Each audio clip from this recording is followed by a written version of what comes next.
In the video you just saw, you saw this struggle badly, and I have identified some areas of improvement. The first being on the rear axle here.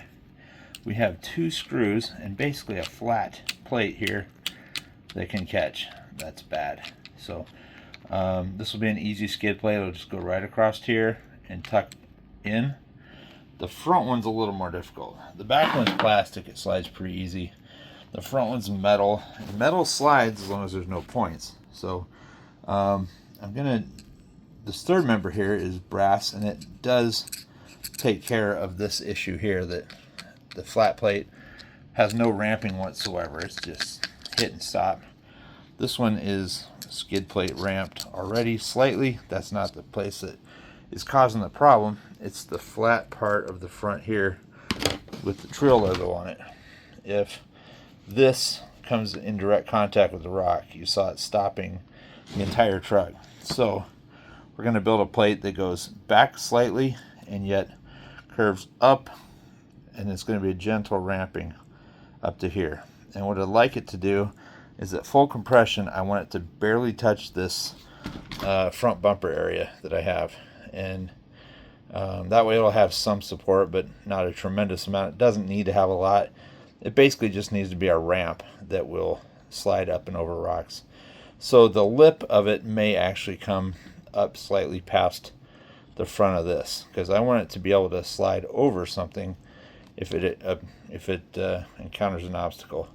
So I've cut out this, and this is going to be my skid plate. This is going to be folded back like this double, so it's 2 layers thick coming over the front once we're past this ridge on the diff. The only thing that's going to hold it on are 2 little places right here. Those are the only places that I have something to actually screw this to the axle housing with. So I'll get that cut, get back to you, show you what it looks like. Another area of concern that I noticed is these arms on this trail axle have right angles on the corners. Why a trail hasn't figured out you need to round off things or they'll catch is beyond me. This was an expensive axle. It's probably about $120 shipped to the house, but they didn't bother to round anything off tremendously. It's been chamfered a little bit, but the closer you get to the end, the less chamfering there is, the sharper the corner. Well, anywhere there's a sharp edge will catch.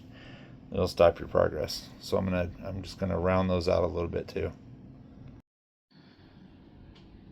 This is what I've come up with for a skid plate, and as you can see, it's pretty arced. It is attached only to the axle, so it will cause this axle to skid and like airboat over obstacles it encounters. I'll flip it around so you can see how it's attached, and it's attached by those 2 screws on the back. So that is the only attachment point. It will protect the steering linkage here, which I have broken before and had to replace it. So this, if it does encounter an obstacle and hit something, it'll come back and hit the bumper. So on the back side over here, I've created another skid plate, and there are 2 screws, one here and one here, that attach that one. And before, they would hang up on an obstacle because they would stick out, and anything that sticks out that's sharp and pointy, like that screw that you can barely see, would actually hang the axle up. So tomorrow I'll take this back out and we'll see if it didn't fix that hanging up issue, because this should have some superior ground clearance, and it just didn't. It was struggling today compared to the TRXs that I've taken out there that are already plated out. So I think this is going to be the good ticket for running obstacles like that. I'm most excited to try out this front plate.